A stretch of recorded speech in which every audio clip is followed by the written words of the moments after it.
नमस्कार, करण न्यूज में आपका स्वागत है। मैं हूं खुशहाल। इस सेगमेंट में हम उन खास और जरूरी खबरों की चर्चा करते हैं जो आपकी परीक्षा के लिहाज से बेहद अहम साबित हो सकती है। ये बीते हफ्ते की वो बड़ी खबरें हैं जिनके इर्द गिर्द आपकी परीक्षा के सवाल बनाए जा सकते हैं। आइए सबसे पहले हेडलाइंस पर डालते हैं नजर। 33 हफ्ते के गर्भपात को दिल्ली हाई कोर्ट ने दी मंजूरी। बच्चे के गरिमापूर्ण जीवन का दिया हवाला। विशेष मामलों में 24 हफ्ते के गर्भपात की ही इजाजत। प्रवासन और विकास रिपोर्ट हुई जारी। भारतीय रेमिटेंस 100 अरब डॉलर पार करने की उम्मीद। संरचनात्मक बदलाव को बताया कारण। काली मिट्टी के अस्तित्व पर गहराया संकट। भूमि उपयोग प्रतिरूप प्रमुख रूप से जिम्मेदार। FAO ने किया खुलासा। ज़ॉम्बी वायरस की हुई पहचान। परमाफ्रॉस्ट के पिघलने से हुई इनकी उत्पत्ति। खतरनाक बीमारियों के फैलने की चेतावनी। और जनजातीय विकास रिपोर्ट हुई जारी। नीति निर्माण के लिए आंकड़ा जुटाना मकसद। विकास में इनके पिछड़ने का दावा।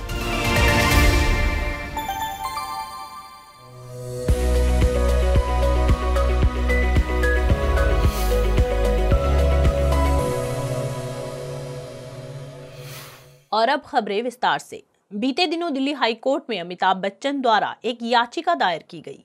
इस याचिका में याचिकाकर्ता ने अपने पर्सनालिटी राइट्स के संरक्षण की मांग की है। याचिकाकर्ता का कहना है कि कई कंपनियां उनकी इजाजत के बिना उनके नाम, आवाज और पर्सनालिटी का इस्तेमाल कर रही है।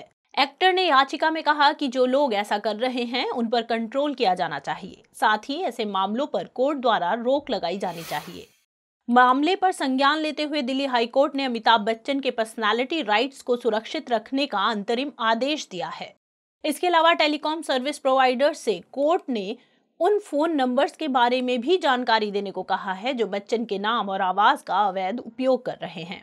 इसके अलावा इंटरनेट सर्विस प्रोवाइडर से उन ऑनलाइन लिंक्स को भी हटाने के लिए कहा है जो बच्चन की पर्सनालिटी राइट्स को खराब कर रहे हैं। आपको बता दें कि पर्सनालिटी राइट्स एक व्यक्ति की निजता या संपत्ति के अधिकार के तहत उसके व्यक्तित्व की रक्षा करने के अधिकार को संदर्भित करता है। ये अधिकार मशहूर हस्तियों के लिए महत्वपूर्ण है। पर्सनालिटी राइट्स की कोई कानूनी परिभाषा नहीं है। हालांकि अदालतों ने इसे निजता के अधिकार के रूप में परिभाषित किया है। इसके तहत किसी व्यक्ति का नाम, व्यक्तित्व लक्षण, हस्ताक्षर और आवाज शामिल होते हैं। इसके अलावा ट्रेडमार्क अधिनियम 1999 और कॉपीराइट अधिनियम 1957 जैसे कानून इन अधिकारों को नियंत्रित करते हैं। पर्सनालिटी राइट्स में 2 प्रकार के अधिकार शामिल है। पहला, बिना अनुमति या संविदात्मक मुआवजे के प्रचार न करने देने का अधिकार, जबकि दूसरे में निजता का अधिकार या किसी के व्यक्तित्व का बिना अनुमति के सार्वजनिक रूप से प्रदर्शित न करने का अधिकार है। गौरतलब है कि फरवरी 2015 में मद्रास उच्च न्यायालय ने पर्सनालिटी राइट्स का हवाला देते हुए ही फिल्म मैं हूं रजनीकांत की रिलीज पर रोक लगाई थी। हाल ही में दिल्ली हाई कोर्ट ने अपने एक फैसले में 33 हफ्ते के गर्भपात की अनुमति दी है। यह अनुमति एक 26 वर्षीय विवाहित महिला को उसके भ्रूण में असामान्यताओं के कारण दी गई है। महिला के मुताबिक भ्रूण मस्तिष्क संबंधित असामान्यताओं से ग्रस्त है। अल्ट्रासाउंड की जांच में पता चला कि गर्भ में पल रहे भ्रूण में सेरिब्रल विकार यानी मस्तिष्क संबंधी असमानताएं हैं। इसके बाद इस मामले में फैसला सुनाते हुए कोर्ट ने कहा कि बच्चे को जन्म दे अथवा नहीं, इस पर अंतिम निर्णय मां का होना चाहिए। इसके साथ ही अजन्मे बच्चे के गरिमापूर्ण जीवन की संभावना को भी ध्यान में रखने की जरूरत है। गौरतलब है कि कोर्ट ने यह अनुमति डॉक्टरों की सलाह के आधार पर दी है। हालांकि लोकनायक जयप्रकाश नारायण अस्पताल के डॉक्टरों की कमेटी ने कहा था कि इस मामले में गर्भपात ठीक कदम नहीं है, क्योंकि यह भ्रूण लगभग विकसित अवस्था के नजदीक है। आपको बता दें कि भारत में गर्भपात के संदर्भ में साल 1971 में MTP यानी medical termination of pregnancy act पारित किया गया था। इसके तहत महिलाओं को 20 हफ्तों तक के भ्रूण का गर्भपात कराने का अधिकार था, लेकिन साल 2021 में इस एक्ट में संशोधन किया गया। इसके माध्यम से महिलाओं को विशेष परिस्थितियों में 24 हफ्ते तक के भ्रूण का भी गर्भपात कराने की अनुमति दी गई है। मेडिकल टर्मिनेशन ऑफ प्रेगनेंसी संशोधन एक्ट 2021 में गर्भपात के अधिकारों को 3 चरणों में विभाजित किया गया है। इसके पहले चरण में 0 से 20 हफ्ते तक के गर्भपात की बात की गई है। यदि दंपत्ति के ना चाहते हुए भी गर्भ ठहर जाता है या महिला गर्भ को आगे बढ़ाने के लिए मानसिक रूप से तैयार नहीं है, तो वह 0 से 20 हफ्ते तक के भ्रूण का गर्भपात करा सकती है। इसके दूसरे चरण में 20 से 24 हफ्ते तक के समय को रखा गया है। इस दौरान यदि मां या बच्चे के स्वास्थ्य को खतरा उत्पन्न हो जाता है तो इस स्थिति में महिला गर्भपात करा सकती है। हालांकि इसके लिए डॉक्टर्स की अनुमति आवश्यक है। आगे इस कानून में कुछ विशेष परिस्थितियों में 24 हफ्ते के बाद भी गर्भपात की अनुमति दी गई है, जैसे यौन उत्पीड़न या बलात्कार के मामले में, या गर्भावस्था के दौरान यदि दंपति का तलाक हो जाता है, या गर्भावस्था के दौरान महिला विधवा हो जाती है आदि। हालांकि 24 हफ्ते से ज्यादा वाले गर्भपात के मामले में मेडिकल बोर्ड की अनुमति आवश्यक है। हाल ही में आरबीआई ने एक बार फिर रेपो दर में वृद्धि की। आरबीआई की मौद्रिक नीति समिति ने रेपो दर में 35 आधार अंकों की बढ़ोतरी की है। रेपो दर में यह बढ़ोतरी मई 2022 के बाद से 5वीं बार की गई है। इसके बाद अब कुल रेपो दर 6.25% हो गई है। इसके साथ ही मौद्रिक नीति समिति ने चालू वित्त वर्ष के लिए अपने विकास पूर्वानुमान को 7% से घटाकर 6.8% कर दिया है, जबकि खुदरा मुद्रास्फीति के अपने पूर्वानुमान को 6.7% कर बरकरार रखा है।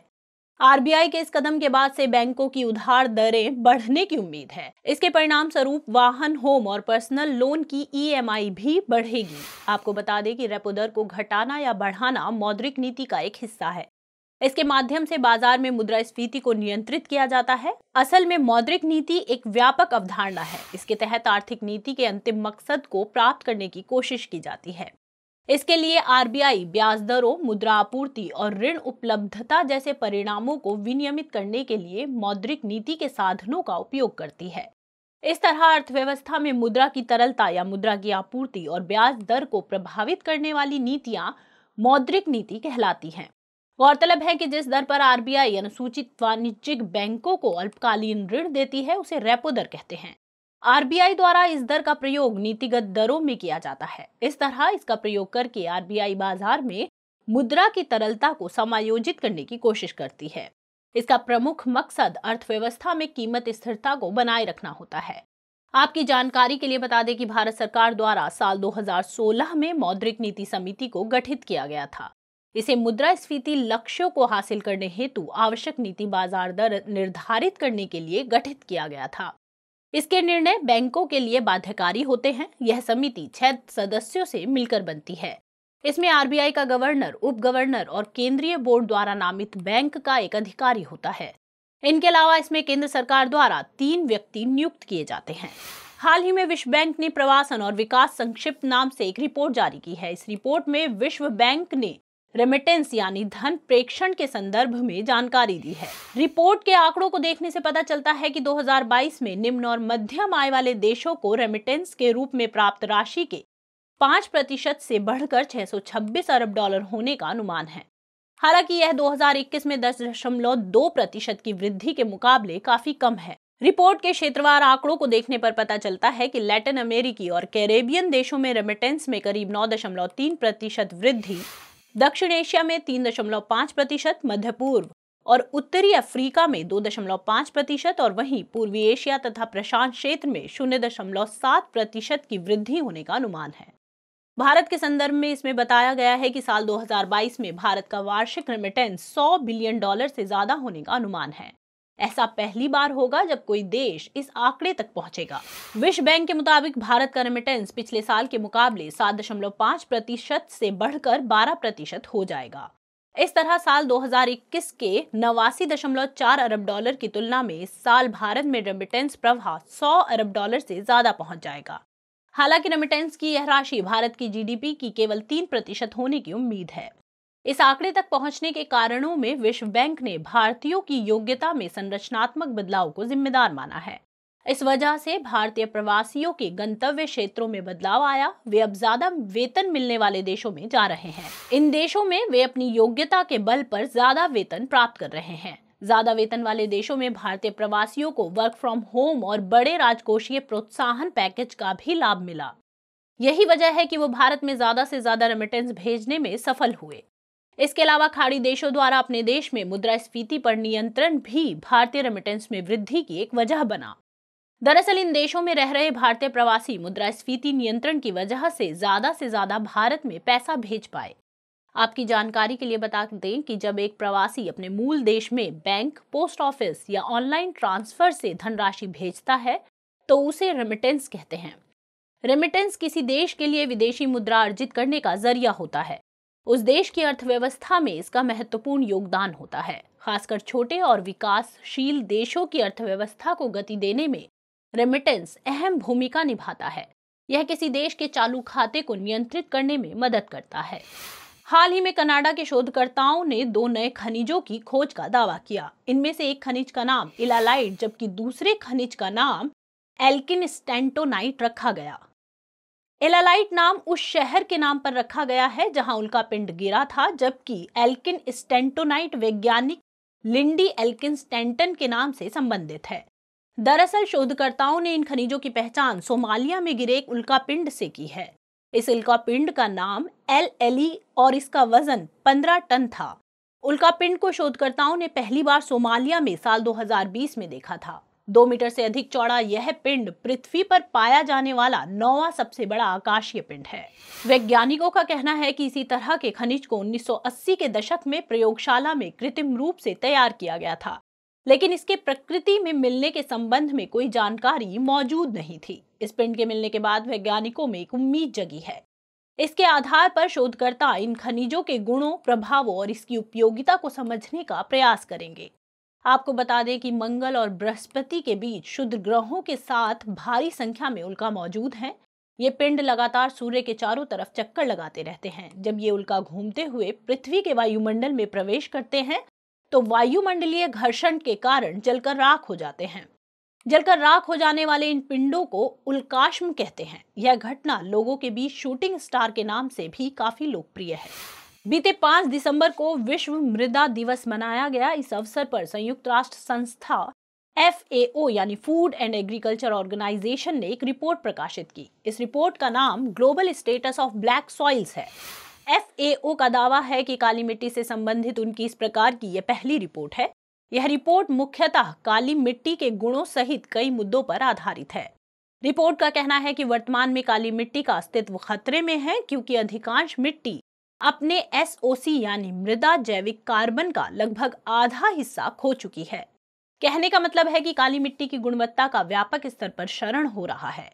FAO ने भूमि उपयोग परिवर्तन, अस्थिर प्रबंधन प्रथा और एग्रोकेमिकल्स के अत्यधिक उपयोग को इसकी वजह बताई है। इसके अलावा गंभीर क्षरण प्रक्रिया के चलते पोषक तत्वों का असंतुलन, अम्लीकरण और जैव विविधता में कमी आदि इसके क्षरण के अन्य कारण हैं। गौरतलब है कि काली मिट्टी वैश्विक स्तर पर कम मात्रा में मौजूद है। यह विश्व की कुल मृदा का लगभग 6% है। इसके बावजूद यह वैश्विक SOC स्टॉक का 8.2% समाहित करती है। रिपोर्ट के मुताबिक यह मृदा जलवायु परिवर्तन शमन और अनुकूलन के लिए महत्वपूर्ण है। इसका कारण है कि यह वातावरण से कार्बन को मिट्टी में समाहित करने का गुण रखती है। इस प्रकार वातावरण में मौजूद कार्बन को कम करके मानव प्रेरित जलवायु परिवर्तन के प्रभावों को कम करने का यह बेहतर उपाय है। आपको बता दें कि काली मिट्टी की कम मात्रा में पाए जाने के बावजूद यह खाद्य सुरक्षा और वैश्विक अर्थव्यवस्था के लिए बेहद अहम है।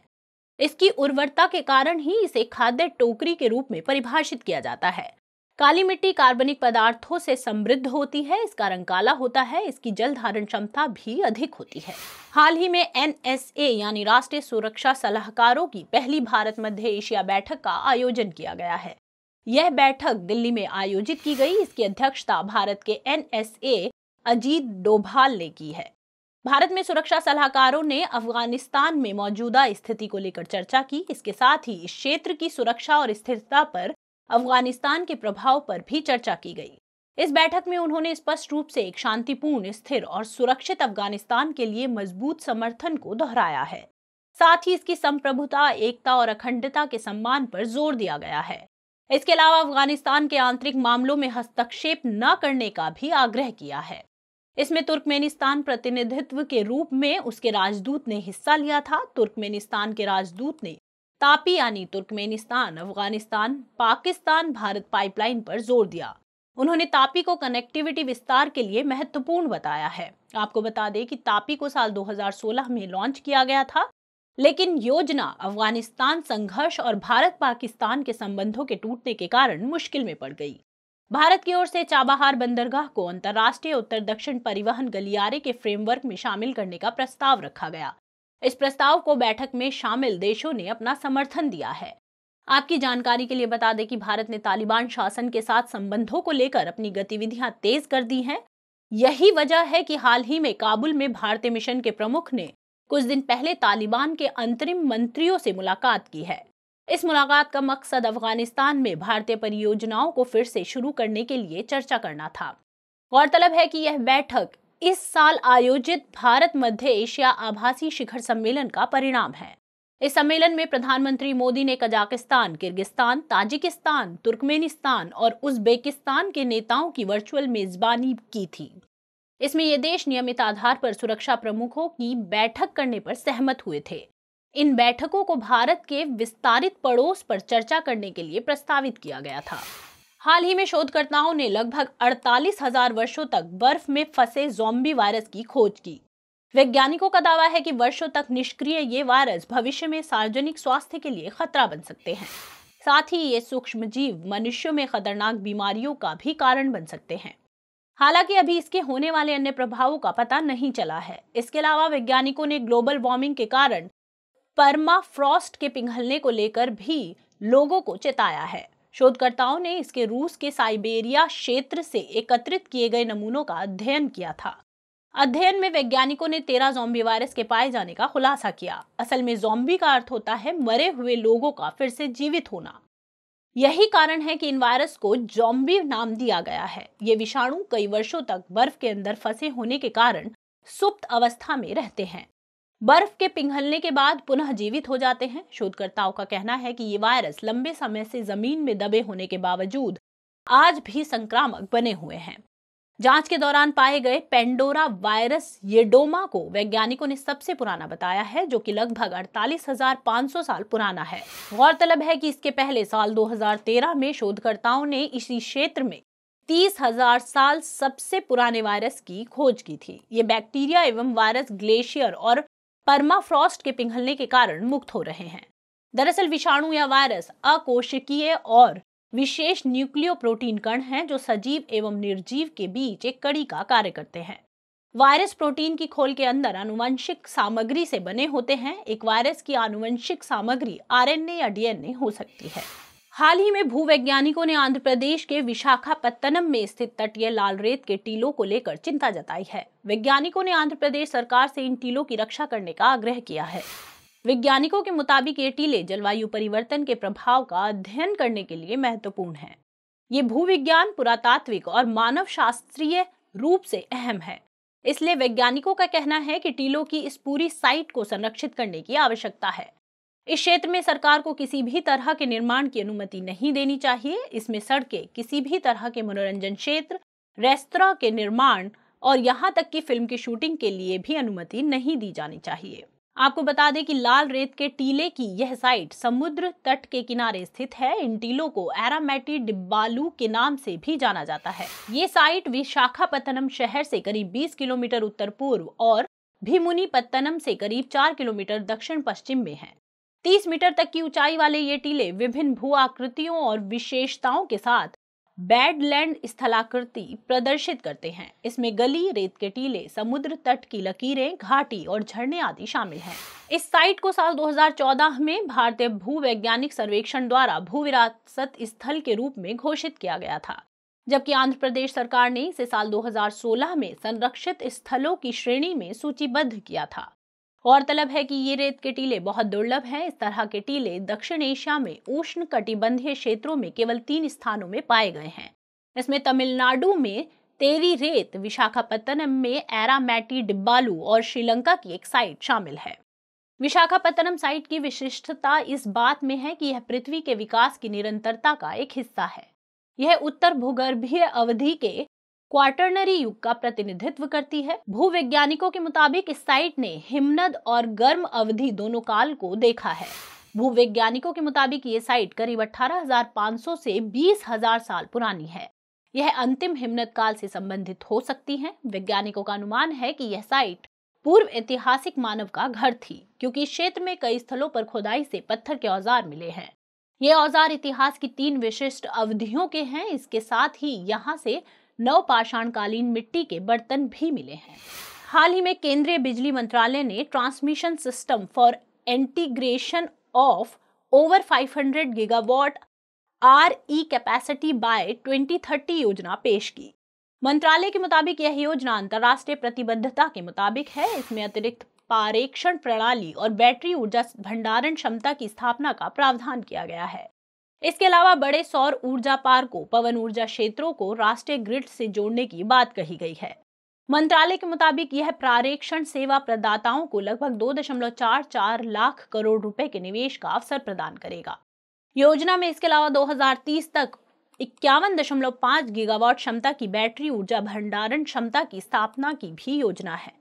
इसका मकसद अंतिम उपभोक्ता को लगातार बिजली आपूर्ति सुनिश्चित करना है। इसके अलावा देश में गैर जीवाश्म ईंधन पर आधारित उत्पादन केंद्रों की भी पहचान की गई है। इसमें राजस्थान में स्थित फतेहगढ़, भादला, बीकानेर और गुजरात में खावड़ा, आंध्र प्रदेश में अनंतपुर, कुर्नूल नवीकरणीय ऊर्जा जोन शामिल है। तमिलनाडु और गुजरात में अब तटीय पवन बिजली क्षमता सहित लद्दाख नवीकरणीय ऊर्जा पार्क भी शामिल है। गौरतलब है कि भारत दुनिया में नवीकरणीय ऊर्जा के क्षेत्र में एक मजबूत देश के रूप में उभरा है। भारत साल 2030 तक 500 गीगावाट गैर जीवाश्म ईंधन आधारित बिजली क्षमता स्थापित करना चाहता है, ताकि साल 2030 तक स्वच्छ ईंधन में स्थापित क्षमता का 50% का लक्ष्य पूरा किया जा सके। आपको बता दें कि वर्तमान में भारत की कुल स्थापित बिजली उत्पादन क्षमता 409 गीगावाट है। इसमें गैर जीवाश्म ईंधन स्रोतों का हिस्सा 173 गीगावाट है, जो कुल स्थापित क्षमता का लगभग 42% है। बीते दिनों केंद्रीय नागर विमानन मंत्री ने डिजी यात्रा पहल की शुरुआत की। इसका मकसद एयरपोर्ट पर यात्रियों की संपर्क रहित पहचान करना है। इसके अलावा एयरपोर्ट पर लगने वाले समय को कम करना है। जानकारों का कहना है कि सरकार के इस कदम से पेपर रहित प्रणाली को बढ़ावा मिलेगा। पहले चरण में इसे 7 एयरपोर्ट पर लागू किया जाएगा। हालांकि अभी यह सुविधा केवल 3 एयरपोर्ट दिल्ली, बेंगलुरु और वाराणसी पर उपलब्ध है। मार्च 2023 तक 4 हवाई अड्डों हैदराबाद, कोलकाता, पुणे और विजयवाड़ा पर यह सुविधा उपलब्ध हो जाएगी। इसके बाद में पूरे देश में इस पहल को लागू किया जाएगा। गौरतलब है कि डिजी यात्रा सेवा केवल घरेलू उड़ानों के यात्रियों के लिए ही शुरू की गई है। दरअसल यह एक ऐसी प्रणाली है जो चेहरे की पहचान वाली तकनीक का प्रयोग करके हवाई अड्डे में उन्हें प्रवेश करने की अनुमति देती है। इसके लिए यात्रियों को अपने मोबाइल पर डिजी यात्रा ऐप डाउनलोड करना होगा। इसके बाद यात्री को आधार आधारित सत्यापन और एक सेल्फ कैप्चर इमेज का उपयोग करके डिजी यात्रा ऐप पर अपना विवरण दर्ज करना होगा। इसकी खास बात यह है कि इसमें यात्रियों की बायोमेट्रिक जानकारी उनके मोबाइल पर ही सुरक्षित रहेगी। इससे डेटा के लीक होने का डर नहीं होगा। एनक्रिप्टेड जानकारी यात्रा से 24 घंटा पहले संबंधित हवाई अड्डे को प्रदान की जाएगी। इसकी मदद से यात्री ई गेट के जरिए एयरपोर्ट के अंदर प्रवेश कर सकेगा।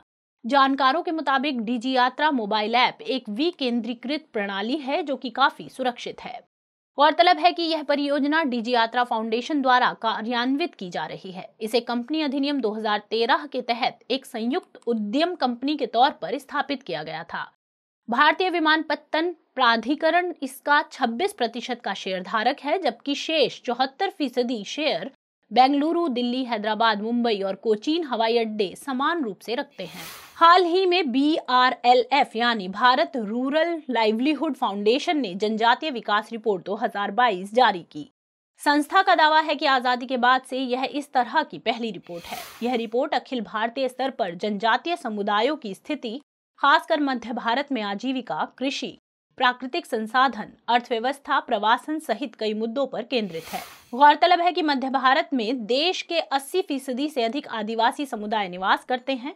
रिपोर्ट का मकसद जनजातीय मुद्दों पर प्रमुख नीति निर्माताओं, चिकित्सकों, कार्यकर्ताओं और शिक्षाविदों सहित अन्य जानकारों को आंकड़े और जानकारी मुहैया करना है। रिपोर्ट का कहना है कि भारत के जनजातीय समुदाय देश की कुल जनसंख्या में 8.6% की हिस्सेदारी रखते हैं, लेकिन आजादी के 75 साल बाद भी विकास के पिरामिड में ये सबसे निचले पायदान पर हैं।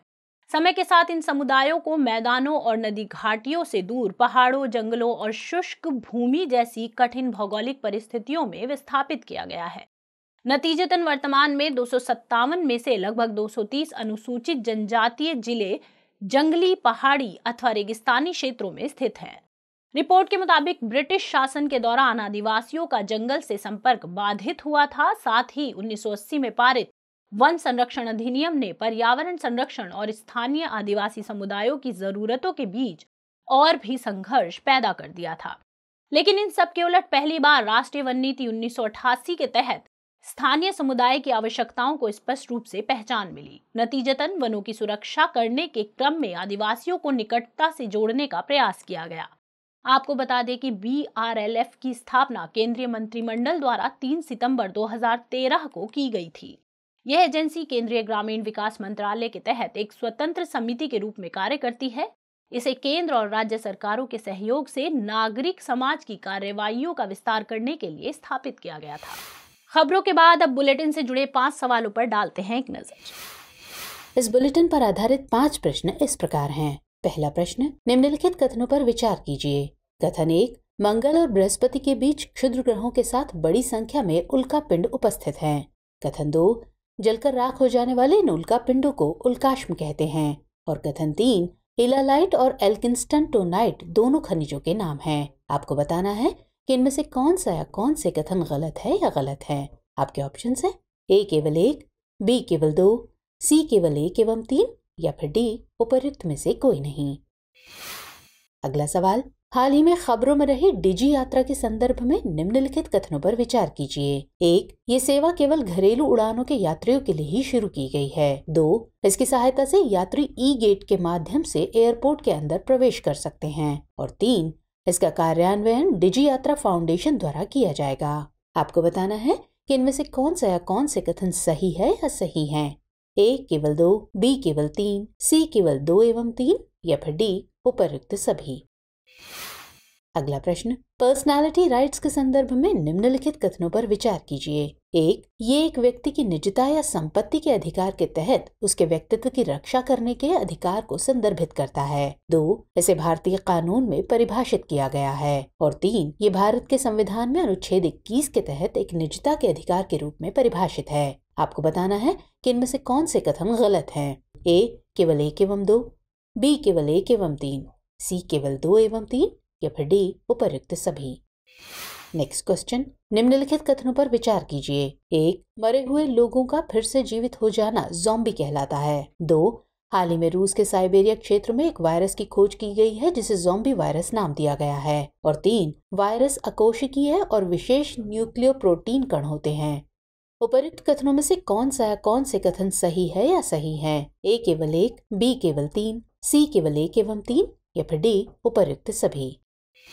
5वां और अंतिम प्रश्न, निम्नलिखित कथनों पर विचार कीजिए। कथन 1, मौद्रिक नीति के अंतर्गत रेपो रेट को घटाया अथवा बढ़ाया जाता है। कथन 2, मौद्रिक नीति के तहत आर्थिक नीति के अंतिम उद्देश्य को प्राप्त किया जाता है। कथन 3, मौद्रिक नीति समिति के निर्णय बैंकों के लिए बाध्यकारी होते हैं। और कथन 4, मौद्रिक नीति समिति को आर्थिक समीक्षा के लिए गठित किया गया था। आपको बताना है कि इनमें से कौन सा या कौन से कथन सही है या सही हैं। A केवल 1, B केवल 1 एवं 2, C केवल 1, 2 एवं 3 या फिर D उपर्युक्त सभी। तो फिलहाल इस बुलेटिन में इतना ही। खबरों को विस्तार से पढ़ने के लिए विजिट करें www.drishti.ias.com पर। साथ ही दृष्टि IAS के हिंदी अंग्रेजी यूट्यूब चैनल और दृष्टि PCS यूट्यूब चैनल को लाइक, शेयर और सब्सक्राइब करना ना भूलें।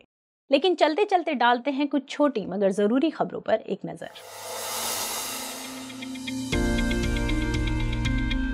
हाल ही में IIT मद्रास के शोधकर्ताओं ने समुद्री तरंगों से ऊर्जा का उपयोग करके बिजली उत्पन्न करने की प्रणाली विकसित की है। इस प्रणाली का नाम सिंधुजा 1 रखा गया है। इसे तमिलनाडु के तूतीकोरिन तट से करीब 6 किलोमीटर दूर 20 मीटर की गहराई वाले पानी में तैनात किया गया है। इसमें एक तैरता हुआ बोया, एक स्पार और एक विद्युत मॉड्यूल लगा हुआ है। लहरों के ऊपर नीचे दोलन करने पर यह बोया भी ऊपर नीचे होने लगता है। इसके परिणाम स्वरूप ऊर्जा उत्पादित होती है। शोधकर्ताओं के मुताबिक सिंधुजा 1 वर्तमान में 100 वाट ऊर्जा का उत्पादन कर सकता है, लेकिन इसे अगले 3 वर्षों में 1 मेगावाट ऊर्जा उत्पादन के लिए तैयार किया जाएगा। बीते दिनों गूगल ने भारत में एंटी मिस इन्फॉर्मेशन कैंपेन शुरू किया है। इसका मकसद भ्रामक जानकारियों को रोकना है। इस कैंपेन में गूगल प्री बंकिंग वीडियो का उपयोग करेगा। प्री बंकिंग के तहत यूट्यूब और अन्य सोशल मीडिया प्लेटफॉर्म्स पर प्रसारित होने से पहले वीडियोस को जांचा जाएगा। इसके जरिए वीडियोस में झूठे दावों की पड़ताल की जाएगी। गौरतलब है कि भारत सरकार ने फर्जी खबरों के प्रसार के खिलाफ गूगल, मेटा और ट्विटर जैसी तकनीकी कंपनियों से कड़ी कार्रवाई करने के लिए कहा था। हाल ही में सिंगापुर और भारतीय सेना के बीच द्विपक्षीय अभ्यास अग्नि वॉरियर आयोजित किया गया। दोनों सेनाओं के बीच अभ्यास का ये 12वां संस्करण था। इस अभ्यास को फील्ड फायरिंग रेंज देवलाली में संपन्न किया गया। इसका मकसद अभ्यास और प्रक्रियाओं की आपसी समझ बढ़ाने और दोनों सेनाओं के बीच अंतःक्रियाशीलता में सुधार करना था। इसमें संयुक्त मारक क्षमता योजना, कार्यान्वयन और नई पीढ़ी के उपकरणों का उपयोग किया गया था। बीते दिनों पत्र लेखन के मनोरंजक मेले डाक रूम का आयोजन किया गया। इस मेले को नई दिल्ली में राजघाट स्थित गांधी दर्शन में लगाया गया था। अपनी तरह के इस अनोखे पत्र लेखन कार्यक्रम को संस्कृति मंत्रालय द्वारा इंडिया पोस्ट और गांधी स्मृति एवं दर्शन समिति के सहयोग से आयोजित किया गया था। इसका मकसद कुछ समय के लिए इलेक्ट्रॉनिक उपकरणों से दूर रहना था। इसके साथ ही इस पहल के माध्यम से हस्तलिखित संदेश प्रेषण को दोबारा जीवित करना भी इसका मकसद है। बीते दिनों इंडोनेशिया के माउंट सुमेरु ज्वालामुखी में विस्फोट हो गया। स्थानीय अधिकारियों के मुताबिक माउंट सुमेरु में कई दिनों से हलचल हो रही थी, लेकिन बारिश के कारण इसके लावा का गुंबद टूट गया। इस वजह से ज्वालामुखी और सक्रिय हो गया। आपको बता दें कि सुमेरु को महामेरु भी कहा जाता है। पिछले 200 सालों में ये कई बार फट चुका है और ये इंडोनेशिया का सबसे ऊंचा ज्वालामुखी है। इसके अलावा ये इंडोनेशिया के पूर्वी जावा में स्थित एक सक्रिय ज्वालामुखी भी है। हाल ही में India inequality report 2022 digital divide जारी की गई है। इसे ऑक्सफैम इंडिया एनजीओ के द्वारा जारी किया गया है। रिपोर्ट से पता चलता है कि भारत में केवल 1/3 महिलाएं इंटरनेट उपयोग करता हैं। भारतीय महिलाओं के पास पुरुषों की तुलना में मोबाइल फोन होने की संभावना 15% कम है और इंटरनेट सेवाओं का उपयोग करने की संभावना 33% कम है। इसमें कहा गया है कि एशिया प्रशांत क्षेत्र में भारत 40.4% के व्यापक लिंग अंतर के साथ सबसे खराब स्थिति में है। ये रिपोर्ट ग्रामीण शहरी डिजिटल विभाजन की ओर भी इशारा करती है। रिपोर्ट में कहा गया है कि भारत में केवल 31% ग्रामीण आबादी इंटरनेट का उपयोग करती है, जबकि शहरी आबादी का 67% हिस्सा इंटरनेट का उपयोग करता है। हाल ही में भारत की अध्यक्षता में G20 की पहली शेरपा बैठक आयोजित की गई। ये बैठक राजस्थान के उदयपुर में आयोजित हुई। इसमें विभिन्न देशों के प्रतिनिधियों और संयुक्त राष्ट्र तथा विश्व बैंक जैसे बहुपक्षीय संस्थानों के शीर्ष अधिकारियों ने भाग लिया। इसका पहला सत्र डिजिटल अर्थव्यवस्था, स्वास्थ्य और शिक्षा में तकनीकी परिवर्तन पर केंद्रित रहा, जबकि दूसरा हरित विकास और पर्यावरण के लिए भारत की जीवन शैली या LIFE लाइफ पहल पर रहा। बीते दिनों फ्रेंच बगेट को यूनेस्को की अमूर्त सांस्कृतिक विरासत सूची में शामिल किया गया है। इसके अलावा यूनेस्को ने चीन की चाय बनाने की पारंपरिक कला को भी शामिल किया है। चीन की पारंपरिक चाय प्रसंस्करण तकनीकों में चाय बागान प्रबंधन, चाय पत्ती चुनने और मैनुअल प्रसंस्करण के आसपास ज्ञान, कौशल और अभ्यास शामिल हैं। आपको बता दें कि फ्रेंच बगेट फ्रांस की सबसे लोकप्रिय ब्रेड है और इसकी आकृति खाने वाले रोल के समान थोड़ी लंबी होती है और इसे आटा, नमक और खमीर से बनाया जाता है। हाल ही में सरकार ने पद्म यानी प्रिंट और डिजिटल मीडिया एसोसिएशन को अपनी मंजूरी दी है। इसे एक स्वनियामक निकाय के रूप में पंजीकृत किया गया है। ये डिजिटल मीडिया प्लेटफॉर्म्स पर देश भर में समाचार और समसामयिक मामलों से संबंधित सामग्री से जुड़ी शिकायतों को देखेगा। सूचना और प्रसारण मंत्रालय के आदेश के मुताबिक इस संगठन का नेतृत्व हाईकोर्ट के पूर्व न्यायाधीश मूलचंद गर्ग करेंगे, जबकि अंशकालिक सदस्य के रूप में प्रसार भारती के अशोक कुमार टंडन और पत्रकार मनोज कुमार मिश्रा इसके सदस्य होंगे। हाल ही में नेहरू मेमोरियल संग्रहालय एवं पुस्तकालय को UGC के सूचना और पुस्तकालय नेटवर्क में इन्फ्लिबनेट केंद्र का हिस्सा बनाया गया है। अब इस पुस्तकालय के उपयोगकर्ता प्रकाशकों की वेबसाइट पर सीधे संसाधनों तक पहुंच सकेंगे। इसके जरिए वे अपने लिए आवश्यक लेख एवं अन्य सामग्री डाउनलोड कर सकते हैं। आपकी जानकारी के लिए बता दें कि नेहरू मेमोरियल पुस्तकालय में 3 लाख से अधिक पुस्तकों, करीब 380 पत्रिकाओं और दुर्लभ पत्रों का संग्रह है। ये पुस्तकालय आधुनिक एवं समकालीन भारत पर शोध के लिए एक अमूल्य ज्ञान के संसाधन के रूप में जाना जाता है। हमारी टीम कोशिश करती है कि आपको दी गई खबरों में एक भी गलती ना हो, लेकिन यदि किसी सोर्स या ह्यूमन एरर की वजह से ऐसी गलती हो जाती है तो इस वीडियो के कमेंट बॉक्स में उस गलती को सुधार कर पिन कर दिया जाता है और यह आपको कमेंट बॉक्स में सबसे ऊपर दिखाई देता है।